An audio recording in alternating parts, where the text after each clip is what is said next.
we're often trained to think of disability from a limitation perspective and think about specific impairments, and even those words and that language creates a line that delineates what's different versus what's normal. And one of the things that we try to do at National Inclusion Project is promote the idea that all kids are capable of play. All kids can belong. All kids can develop friendships. All kids can learn and grow and interact. And without focusing on that deficit model or things like impairment or condition, we're already leveling that playing field for everyone. Right. Hello, everyone, and welcome to What's Wrong with the Podcast. Today, we're happy to be speaking with Dr. Amanda Kloo and Aron Hall. Dr. Amanda Kloo is an educator, mom, wife, and a lifelong student. She's a veteran teacher, interventionist, and developmental specialist with over 20 years of experience teaching children of all ages, stages, and abilities. She's the National Inclusion Project's Director of Inclusive Recreation Standards and Accreditation. Amanda is also a coach and athlete with cerebral palsy who provides inclusive play and exercise experiences to children and adults with exceptional needs. Aron Hall is the Director of Programs and coordinates the National Inclusion Project's Let's All Play partnership programs and training, as well as ongoing program development.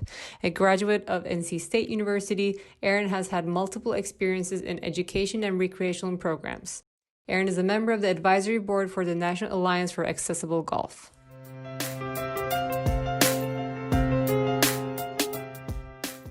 Amanda, Aron, welcome. Thank you. Thank you. So can you please tell us more about yourselves and your project? Sure. My name is Amanda. I am the Director of Inclusive Recreation Standards and Accreditation at National Inclusion Project. That means that I support recreation and community programs in implementing our national standards for how to meet the needs of kids with disabilities and their families in their care. And I'm Aron Hall. I'm the Director of Education and Training for the National Inclusion Project. I've been with the organization for almost 16 years now. And in that role, I've mainly partnered with our programs through training and equipping them to take those standards and actually apply them into their camps and after-school programs. Amazing. And can you tell us more about the National Inclusion Project and how it came about? In 2003, we were co-founded by Clay Aiken of originally American Idol fame, but since then, lots of other things. And Diane Bubel, who was the mother of a child that Clay worked with one-on-one while he was in school for special education. And they saw a need. And when American Idol happened and Clay had the platform, they were able to incorporate our organization, started as a nonprofit. We did not have a clear focus as far as programming goes at the time. We had an idea of what we wanted to do, but we took about a year to really get the lay of the land as to who was doing what and what the biggest need was and where we can make the biggest impact. And as we've progressed throughout the years, we've certainly evolved as an organization, but in general, we've found that if we can gather best practice information and be a clearinghouse for that information to not only just get the information out, but also to connect other partners together so that they can learn from each other and kind of create one big happy inclusion family, if you will. It's kind of our role. It's kind of what we've done throughout the years. So we're a partnering organization first with the mission to make sure that inclusion of children with disability is the expectation, not the exception. I love that you say that, because sometimes I've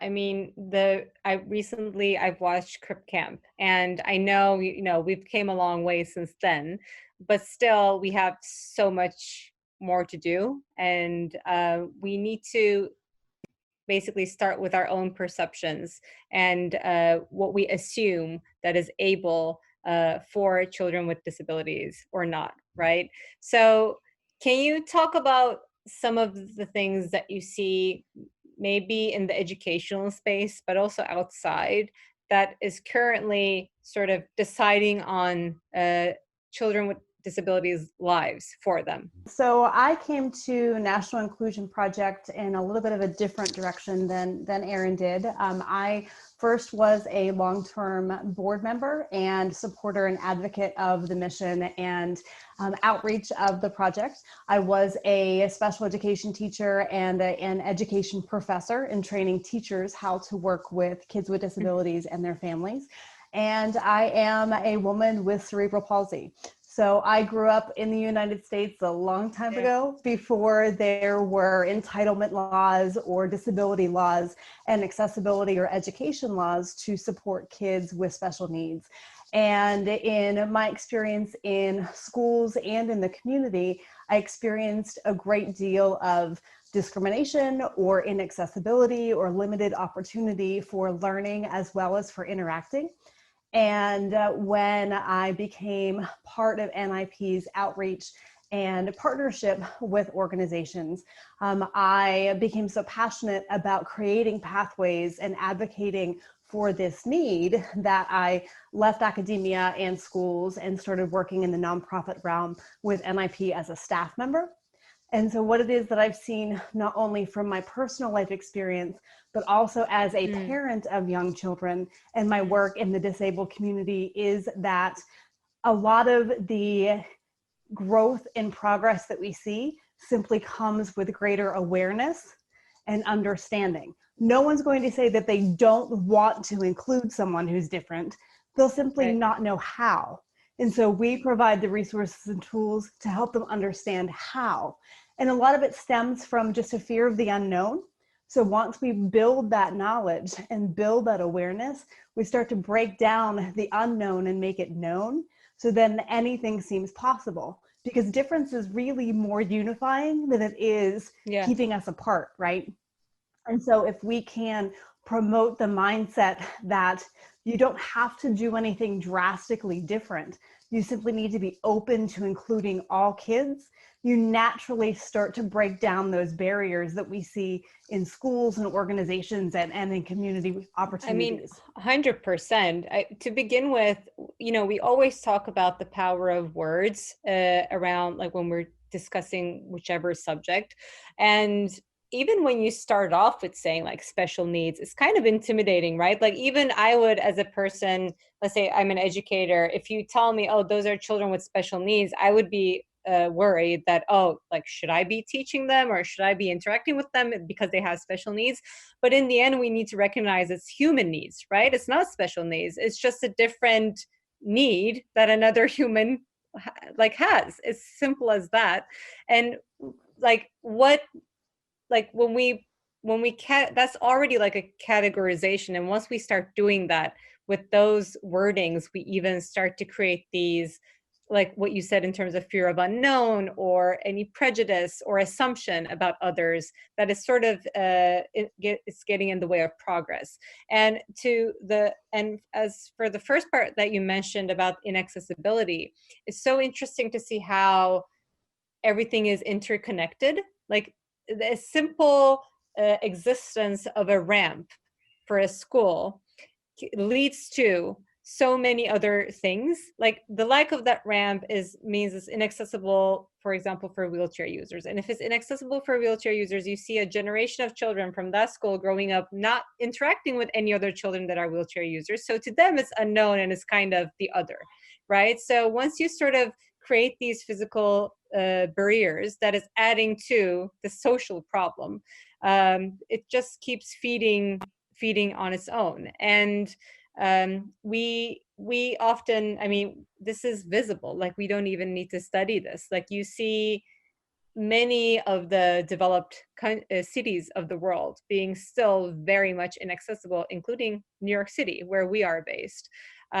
So not seeing people in restaurants, not seeing them at grocery stores, not seeing them at school, and them being nervous of getting out because everything is inaccessible, is simply adding to the problem. So everything that you've experienced personally, it's basically like different visualizations or different pockets of the same issue.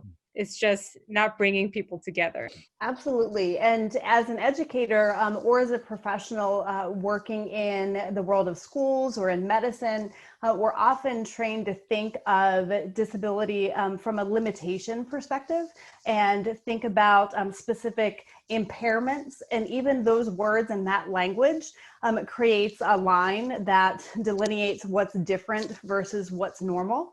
And one of the things that we try to do at National Inclusion Project is promote the idea that all kids are capable of play. All kids can belong. All kids can develop friendships. All kids can learn and grow and interact.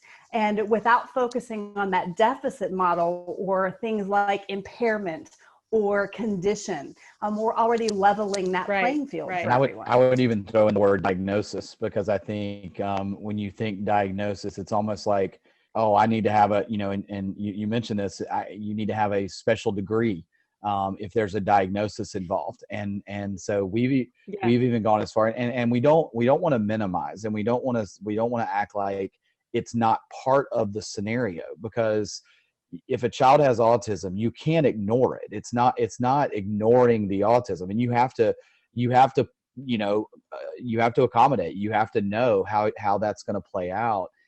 So that child does have success, and that child can make a friend, and that child can participate in the ways that we talk about. But it also doesn't mean that you're unqualified to help that child do that simply because they have a diagnosis. And we've even gone as far to suggest to certain programs that we have that you don't even need to ask for a diagnosis on your intake form.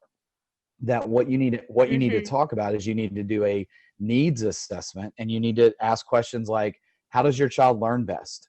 What are things that trigger your child to be upset? If your child loses a game, what's their reaction going to be? If they win a game, what's their reaction going to be? Like, all these questions that really get more to the heart of the matter of what we're trying to do anyway. And here's the thing, those questions then apply to everyone.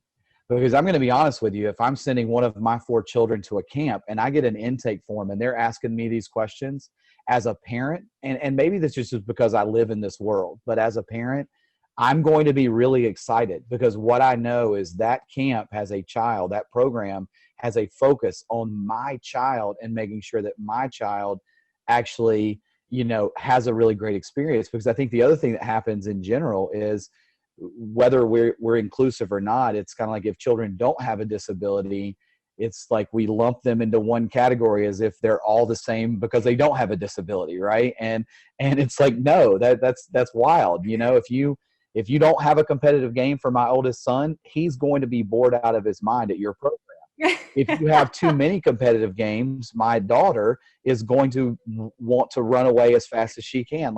And they're from the same family, but they're very, very different. They don't have a disability, but they're very, very different in what they need. And so I like this idea of words creating that. And quite frankly, that's one other thing I'll throw in there. You were talking about just barriers that we've seen.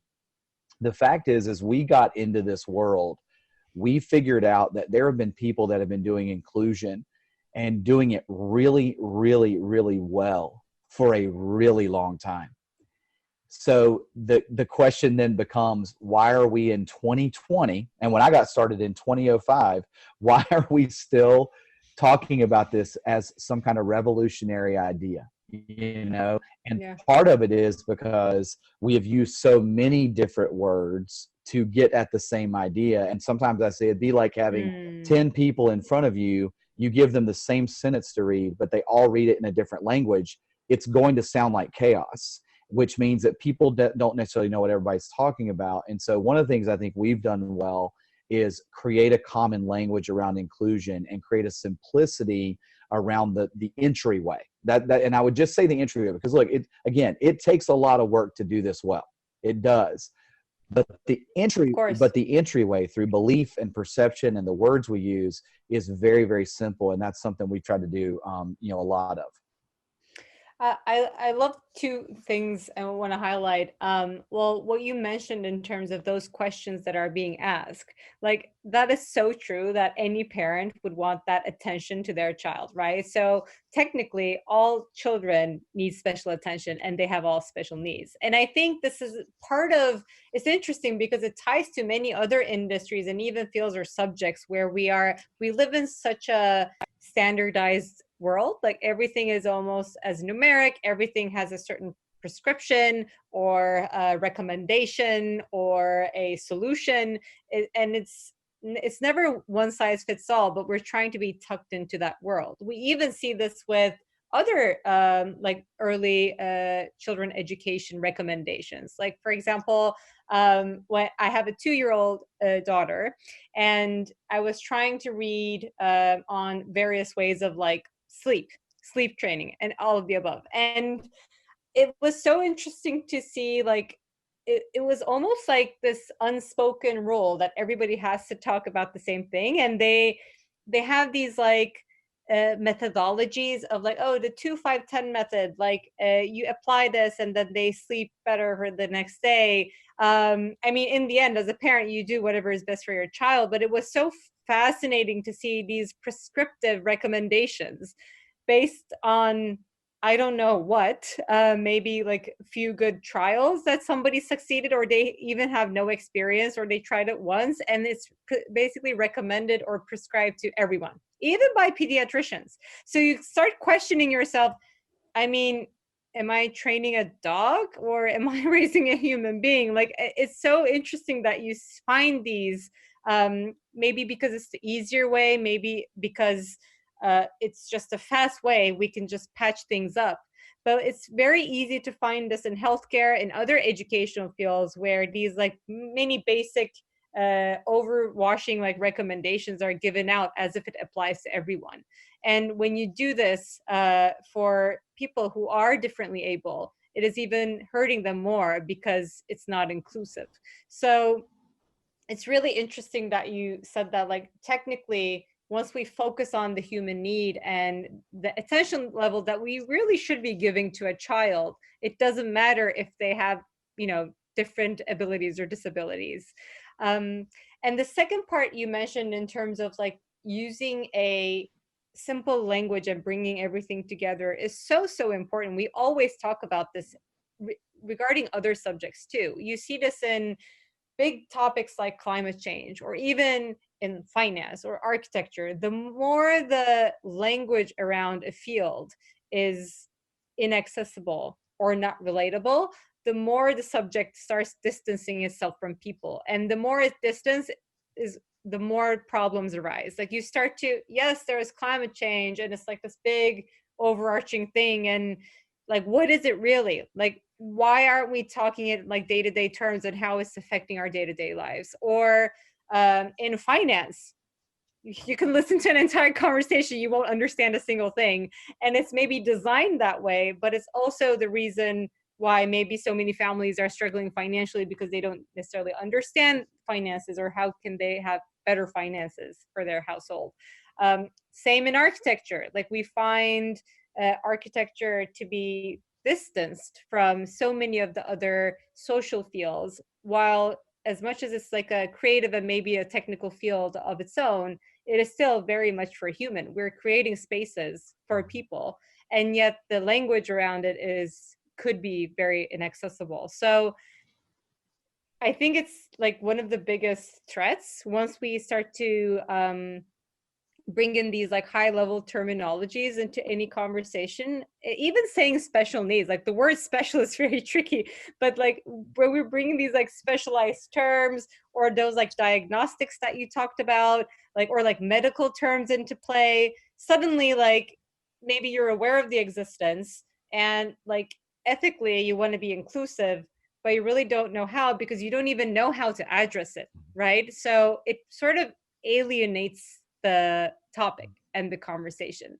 Do you find that, like, when you're approaching people or partnering up with people, do you see that often where people don't know even, like, they don't even know how to approach the subject? Like they know it exists, but they don't know what to do about it. Yeah, and I think I want to make sure we clarify something too, is because you talked about standardization, and we've actually just recently over the last 3 years actually developed standards that we feel like are good benchmarks. However, they are much Yes. more built around how a program includes a person, not the benchmarks that that person needs to meet in order to be quote unquote successful, right? And so I Exactly. do think there are and we talk about them. I mean, I think there's a difference between, having principles that, provide a foundation for you to be successful on versus standards that end up complicating things, quite frankly, and don't end up getting to the Yeah. real heart of the matter. Yeah. Let's say standardized methods, to be clear. I like, okay, yeah, great. And so, and I think, and that may just be for me, nobody else may have needed that, but I just, I wanted to make sure. And so, but I think that, to your question about approach, I think yes, because we've been in a situation for a long time where a lot of what's happened with us is that we're here, and then, um, truth be told, there's not a recreational program out there. And by the way, when we say recreational program, maybe even a better, description would be more call it like an out of school time program. That we've mainly worked with kind of social programs, community programs, zoos, museums, after Hmm. school summer camps. But a lot of times, what happens is that the people with needs that go beyond their capacity to serve are there. All right, they're already there. The kids are there, the families are there, they're already there. And there's a moment where they go, my gosh, we don't know actually what to do. Like we actually don't know what to Mm. do. How do we approach this? And they hop on maybe Google and go inclusion, how to do inclusion. And hopefully we're one of the first things that pops up, and they click and go, I found you. Yeah. Tell me what to do. I mean, and that's a lot of what we get. And I think, again, two things I know I've always done when I get, tell me what to do. First thing I do is let's get on the phone, because I want to hear your voice. I want to hear if you're panicked. I want to hear if you're where you're at. And if you are panicked and you are in this mode, like I don't, where you're kind of tearing your hair out. I think for us, one of the first things we want people to do is just go take a breath. Just breathe. Like, let's just breathe together. Let's relax. Let's, do this. And then we can get about the business of saying, you know what, do you know how to work with kids? Yes, great. Then that's the best start. That's the greatest foundation. Now let's talk about how to be a little more intentional in some of the things you're doing from an activity perspective, from a programming perspective, Hmm. from a staffing perspective, and then go from there. So Amanda, jump into there. No, exactly. And I think some of the key things that I heard from both of you, just in terms of your descriptions and your terminology, is remembering that when there is a hesitation in that approach, or even perhaps negativity or a barrier in that approach, where it is that individuals are saying, well, we can't, or we don't, or no, we don't know. It's just stepping back and recognizing that that hesitancy often comes from a lack Yeah. of knowledge or experience. And so the very beginning of that is planting that seed of awareness and understanding, of bringing it back to remembering we're talking about kids. Okay? We're not talking about labels, and we're not talking about conditions. We're talking about a child. And so that very first sort of window of opportunity is simply the recognition of saying that you don't know what you don't know, and being willing to learn, being willing to try, and starting to ask questions, and starting to seek out relationship and partnership. Because anyone who tells you they know exactly what to do for every child Yeah. in every scenario in every setting is lying. That's not the way life works. That's not the way kids work. That's not the way Yeah. our society works. But simply standing back and saying, I'm committed to giving you and your child the very best experience possible. How do we do that? And then providing the knowledge and the resources from there. We will never give a program a prescription or a Yeah. standardized method of what to do for a child with cerebral palsy, or for a child with autism, or for a child who struggles with behavior. We can guide them along the path of what it is that we know best practices are, because again, people have been experiencing this and educating with this and teaching with these methods for forever. So we have an idea of what best practices are. We can equip them with that, and then open up that world of how do you tweak it? How do you adapt it? How do you modify it to fit that child, to fit your program? Because again, it all boils down to an individual. That's what I always say, is that in part of inclusive is individualize it. Exactly. Like nothing both of you mentioned is like a necessary step for people with disabilities. Like everything actually that you're talking about is like, how are you designing a better human experience, right? Like we should be intentional of what we do to any children. Like I wish all educators on the planet have the same attitude. We would have much better generations of like in everything, right? If every child growing up felt like they were included in their environment. And this could be like, first of all, not all disabilities are visible. Second of all, there are different personalities, different psychologies throughout the day, right? And like a child can feel left out, they can feel incompetent, like they can feel so many things throughout the day, which also contributes negatively maybe to their development. And that is something that, that is not visible, and maybe it's a potential threat to their mental health, maybe it's a potential threat to their future, and we don't know. So everything that we do to children should be intentional. We should be trying to create the best experiences for them anyway. And I don't even know like how those like prescriptions or standardized methods, like even, I mean, it must have been just ease, right? Or maybe we're also, because we're so busy during the day, it's quicker and easier to adopt them, and you think you're doing something.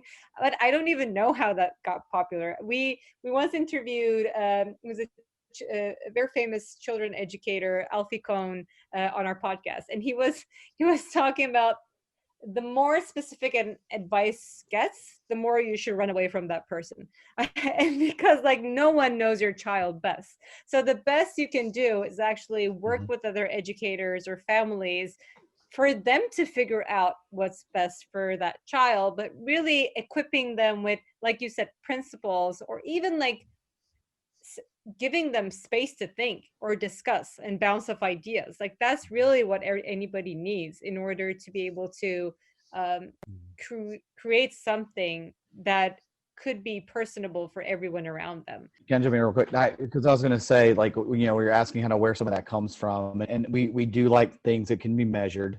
I think we all do, because then it fits. And so I think that's part of it. But I also think too, it's gotten progressively more like that. I think because if you follow the trail from a long time ago, schools were run by their communities, where the people making the decisions literally lived next door to the people they were making decisions for.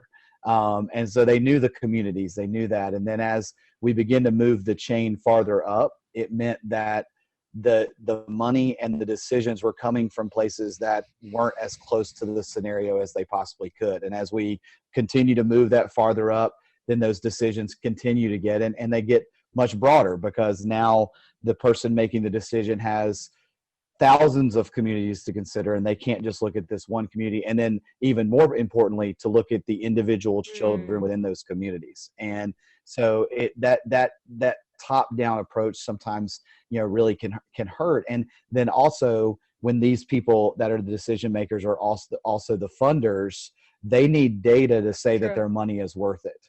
And so the only way to do that is to create a standardized test, to create a standardized this, to create a diagnostic something here in order to make that happen. And so that's why, again, for us, even though we're a national organization, we've been very focused on partnering with people in their communities. We've never, like, for example, if we partner with somebody, they don't all of a sudden become the Let's All Play program for this organization, right? Like they're their camp. I mean, we asked them to maybe put our logo on their website just to let people know we're supporting them.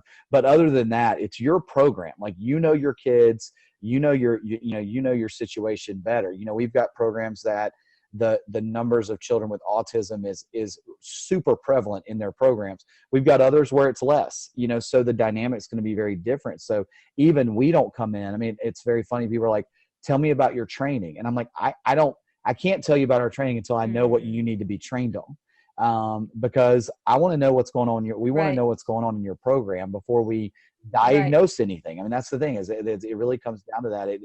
It keeps coming back to that word, and we don't want to do that. And and I also want to make sure I say here too that expertise is not bad.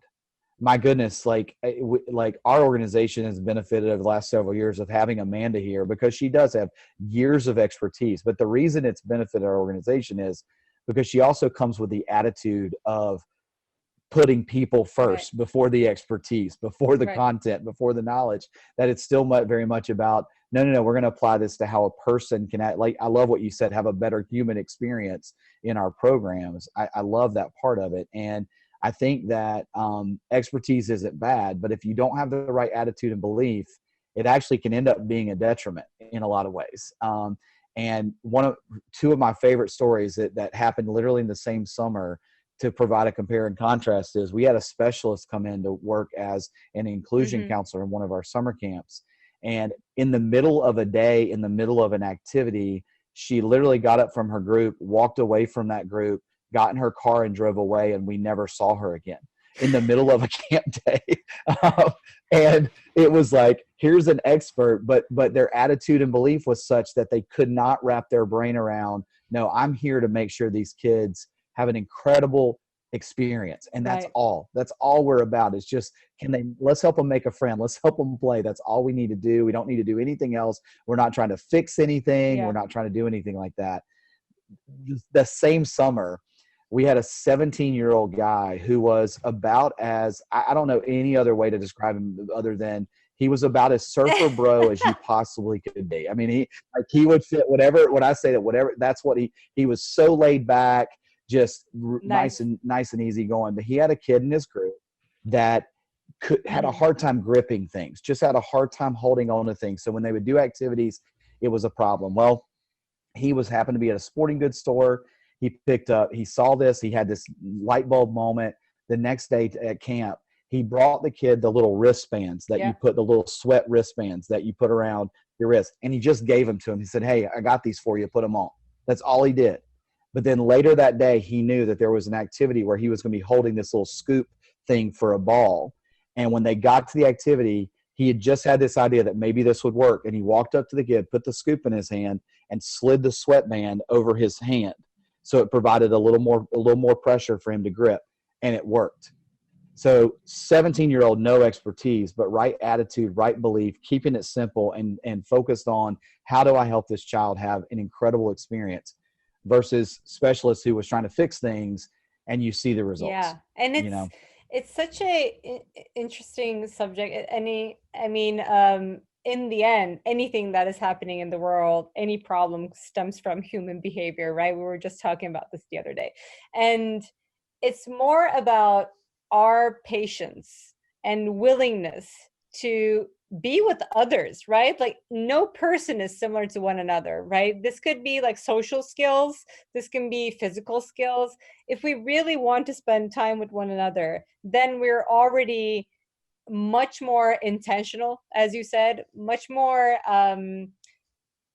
like involved, like in the moment. Like, we would actually be paying more attention to that person's needs and would come up with ideas right away. So it really starts off with like us just wanting to be there, us just wanting to expose ourselves and like talk to different people, like people with different backgrounds or abilities, and just willing to exist in that scenario. I think if we had that attitude, so many of other problems that we're discussing today, from racism to inclusion, these are all actually boiling down to the same thing, right? Like our willingness to expose ourselves to one another and really like spend time with each other. Because if we actually do that, like if we actually really want to be with someone, then we can only feed each other with like good feedback. And who knows what that child would give you as a feedback in the future, right? Like we find people with disabilities to be well, they're the original hackers anyway. They have to be that way because they need to get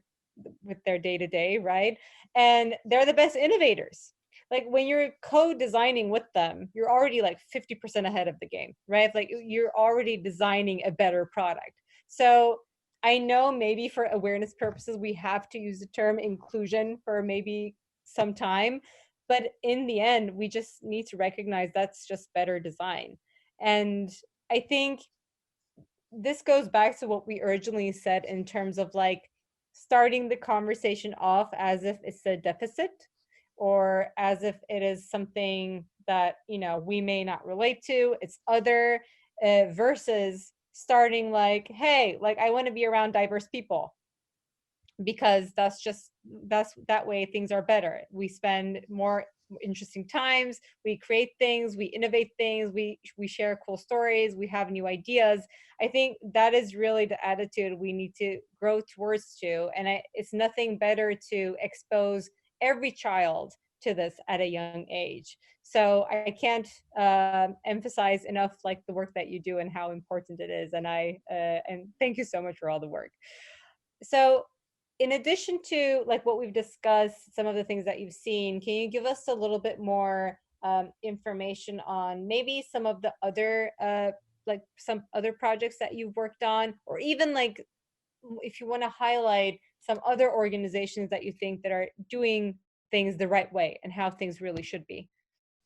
So one of the things that I think is important for us to highlight is that programs who are open to change and open to discovering and simply trying new strategies and trying new ideas and then changing things when those strategies or ideas don't work are programs that we want to celebrate, right? The openness to making mistakes and then changing your path because you learned from that mistake and want to do better the next time so that you can reach more kids or touch kids differently, right?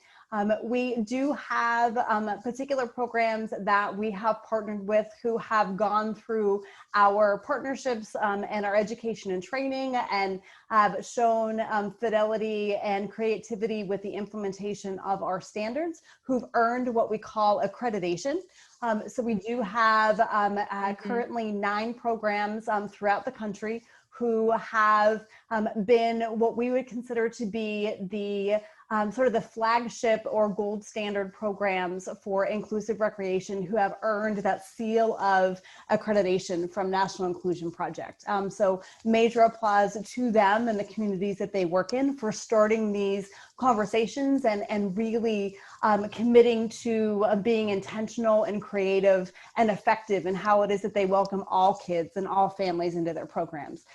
But we also partner with programs, big, small, and in between, who are at that awareness step and simply want to carve out opportunities of all different sizes and types to work with more kids. Aron, do you want to talk a little bit about how it is that we partner with programs from all over? Yeah, I think, you know, the first thing is we're available to anybody, and it's, you know, a matter of them approaching us and saying, you know, hey, we have a need. And then essentially what we do is we'll have that conversation like I talked about, and we'll decide, you know, what is the best strategy, you know, what is the best strategy. So we do have programs that are more advanced down the road a little bit, and maybe what they need is that validation of accreditation just to say, you know, yeah, absolutely. But there's others where the standards become kind of the goals that they set for themselves to get to in those programs. And so we, you know, as far as, you know, projects that we're working on from a program standpoint, a lot of it has to do with you know, our trainings, both on site, which obviously in 2020 we haven't done a whole lot of, but we're you know, we will get back to that where we do a lot of more interactive hands-on training, and that can run the spectrum from just very like what we call inclusion 101, where it's just like, what is this thing called inclusion, you know, that awareness piece, if you will, just some basic strategies, and then we can advance that down the road a little bit and talk about, okay, now that we've got that baseline established, you know, how do we help a little bit more from, a positive behavioral support strategy, or how do we help a little bit more about deepening those relationships between kids and the connections you're helping them make. Those are some of the things we can get into with administrative stuff on, how should you interview staff if you're planning on running an inclusive program intentionally. Who should you be looking for? What kind of questions should you ask? How do you design staff training? We've always found it, one of the more unique things that happens to us is that we don't see inclusion as one thing on the plate. We see it as the plate, and we see it as the thread that runs through everything. And yet when we come and do a special training on inclusion, that's kind of what it comes across is like inclusion's like this extra thing that we're doing. And so what we want to do is do that to create the awareness, but then help them begin to thread that through everything they do, and not be this separate program or this separate idea or something. So we have our trainings. We are in the process. It's kind of this ongoing process of developing online content, both presented through things like Zoom and live webinar type settings, and also actual content that people can grab off of our site and use for their own purposes in their own staff trainings. And we also this year is our 10th year. We will complete our 10th year of our conference that we do called Power of Play. And this is our first virtual year. It's kind of congratulations. Thank you very much. And it's gone off without a hitch at this point. So we're glad, but again, we'll be glad to get back to seeing people live and in person for that event too, because again, I think the community part of what we do, the connection part of what we do is so important. And I think that what Amanda and I, one of the funnest things that we get to do is not just talk to partners ourselves, but say, let me connect you with let me connect you with one of my friends, and y'all have a conversation. And then to hear about the conversation they've had that's benefited them in their program. And then of course, lastly, and we've alluded to this several times, is we do have our accreditation. And that is, a formal process that people will go through in order to, again, validate that the standards that we've set apart, with the help of CSVE and UMass Boston, that we set apart as best practice standards for inclusion. And if they've done it, then they should be recognized for that. And that's kind of our feeling for that. And then the great news from that is then we turn that around and go, okay, now can you help us mentor some of these other programs that aren't there yet? So we kind of have this cyclical approach where we go with other programs. And perfect. We don't have enough time to list all the individual programs we've worked with that have done so many good things, but obviously we've got stuff on our website about our accredited programs. They're kind of our flagship. I will mention another organization though that really has been around longer than we have, that's provided a lot of good training even for a lot of the programs we've worked with, and that's Kids Included Together. They're based out of San Diego, California. They're really the only other national organization that kind of has the same mission and flow that we do. And so we're very much running parallel paths with them. And the great news is that there are thousands and thousands and thousands of programs that to work with, and more that pop up every year. So to know that we've got another organization that we can cover the map a little more thoroughly together is a big deal. And that's how change happens, right? Change and progress only happen by building relationships and building connections. So we never work in a black hole or in a silo. We're about touching the lives of practitioners as individuals, as programs, as organizations, as communities overall, and partnering with different organizations who share the same mission, different organizations who have different strategies, partnering with universities and colleges and research centers, because the more shared knowledge we have, the more we empower what's happening out there. And the connections and relationships we build with those and with families and the kids themselves, that's where the magic happens. And that's where it is that I think you're really enveloped by this common purpose or this common goal, which is just an amazing, beautiful thing. 100%. And, regardless of the subject we're talking about, collaboration always is the answer for real solutions, right? And the fact that you guys are also collaborating with your accredited organizations and, well, your client or end user, so to speak, that is also beautiful, because then they become the mentors, and hopefully when we're talking maybe several years from now, they're also mentoring other organizations at a level that maybe you guys are also mentoring. So this is even like scaling faster and larger than it is today, right? Like that's the end goal. So I want to ask, what would be your advice to anyone who wants to, let's say, make progress in inclusion, like to push for a more inclusive world, or in any other subject that needs to have more progress makers in people who want to push boundaries and solve issues? What would be your advice to them?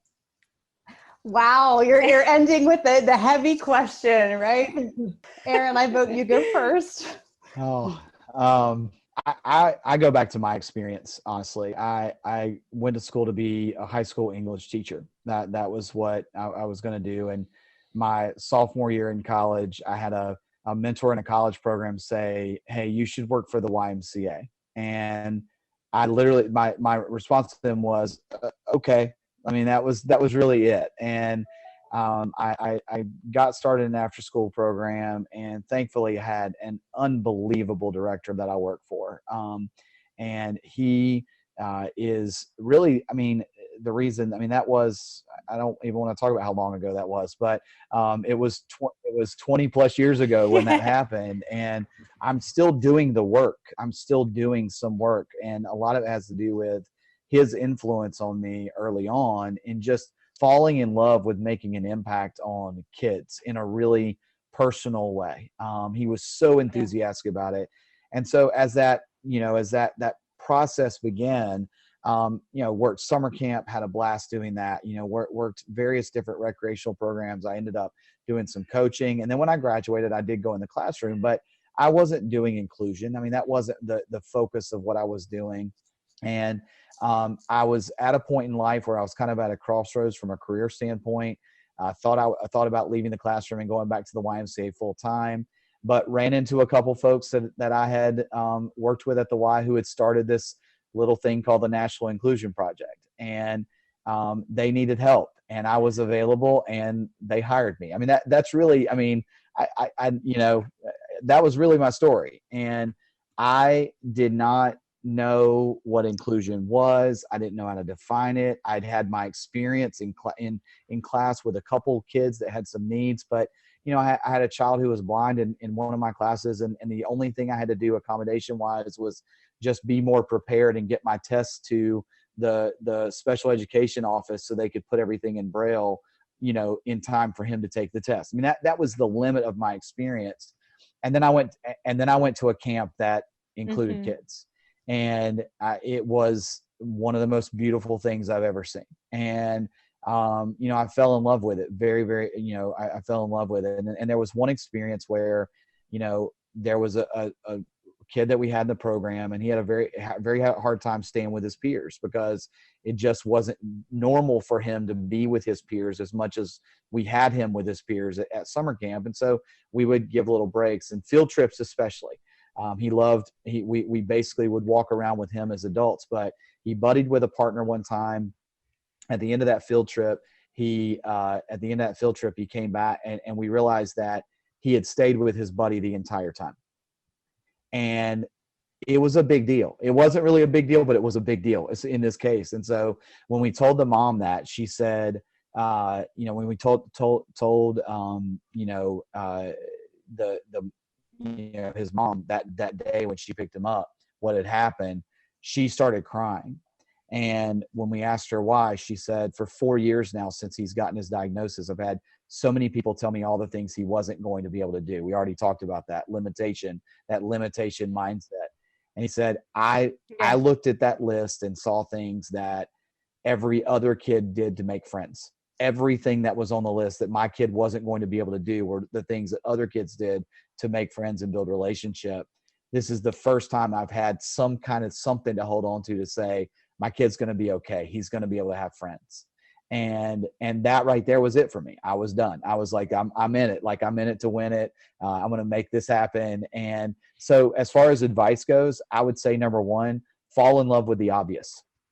It's really cool when everybody can be together and participate and build relationships, and we don't allow differences to keep us apart.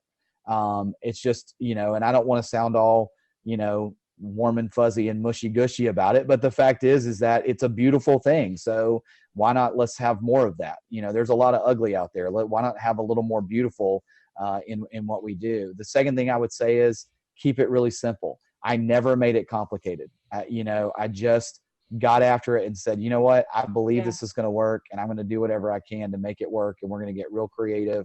And like Amanda said, when we mess up, we're going to go, we messed up, and we're going to fix it and move on. And we're not going to be hard on ourselves. We're going to just know that we can keep moving forward. And I love I'll close with that. I love the Maya Angelou quote. I'm going to paraphrase it here, but where she says, do the best you can until you know better. But when you know better, do better. And so I don't want anybody out there to be thinking like, gosh, I've made so many mistakes and I did this or resist change because somehow you think it's an admission that you've been doing anything wrong. No, you've just been doing the best you could with what you knew. And now that you know that it may be simpler than you thought it would be, or there's resources out there you can tap into to help you be better, then now you know. Yeah. So now do better. Amazing. Amanda? I love that. I don't know if I want to follow that. That was well, he wrapped up with Maya Angelou. Like, yeah. Wow. You told me to go first, Amanda. All of a sudden, I think that there's something wrong with my connection. And, no, and I think just to think about what it is that has meant for me personally, as well as professionally, and the work that I try to do every day is if we focus in on trying to be, that person, in my life, the progress and goals and achievements that I've experienced because of my disability and the things that have nothing to do with my disability have all been rooted in the opportunity given to me by a person. So I commit myself as a teacher and as an educator to be that person for every child that comes in my path, or every teacher that I train, or every partner that I work with, and think about how is it that I can be that person that extends the opportunity to someone to grow or to learn or to experience. And if we all focus in on not worrying about being everything to everyone, but being that one person to the person that needs it, I think we can achieve beautiful things because it's that relationship that creates an understanding that we can move forward. And progress means moving forward, right? Momentum is a powerful thing. And once that momentum starts rolling, then it's amazing the change that we can experience. So if we're willing to, as an individual, constantly learn and then teach based on what we've learned and continue to learn and change the way that we teach to impact the lives of individuals, then the ripple effect is how it is that impacts groups and how it impacts community, and then hopefully how it impacts legislation and how it impacts society. But it all boils down to being that one person, which is who's willing to give and who's willing to pay it forward. So my advice is to be that one person to make change for someone, and you'll be amazed at what it is that it can create overall. Beautiful. Thank you so, so much, you both. The world is a better place because of people like you. Please continue to do what you're doing and tell us how we can support, engage, and hear more about what the National Inclusion Project is doing. So best thing to do is you can go to our website, which is simply www.inclusionproject.org. You can also grab us on Facebook, which is the main social media platform that we're active on. Lots of stuff comes out there. We're very, very active in that. You obviously can get in touch with us individually. We have office hours on our website that you can schedule. You can email us and we'll figure out a time to get together. And we love it. We love answering questions. We love helping to equip people from an organizational standpoint, or even if you're an individual, just, and have that same question we wrapped up with is, what do I do? Like, how do I do that? Let us know, and we'll either know the answer or know someone who does, and we can get you connected to them. So, Amanda, anything you want to add to that? No, just reach out. Find us. We obviously love what we do. We're passionate about it. So even just shared conversations create change and create an enthusiasm for progress. So let's start there. Even if you're not sure on what direction you want to go in, we can discover that direction together. And that's what we're here for. Well, Amanda, Aron, this was such a treat. Thank you so much for joining us today. And please continue just what you're doing. Thank you so much. Thank you very much. That is this week's episode of What's Wrong with the Podcast. Make sure to visit our website, podcast.what'swrongwith.xyz, and subscribe to the show on Apple Podcasts, Spotify, or Google Podcasts so you never miss an episode. You can now also watch our podcast on YouTube. You can find a link in the description below. If you found value in this show, we would appreciate if you could rate us and leave a review, or you can simply tell your friends about us. For more details on our guests, follow us on Instagram and Twitter. Don't forget to join us next week for another episode. Thank you.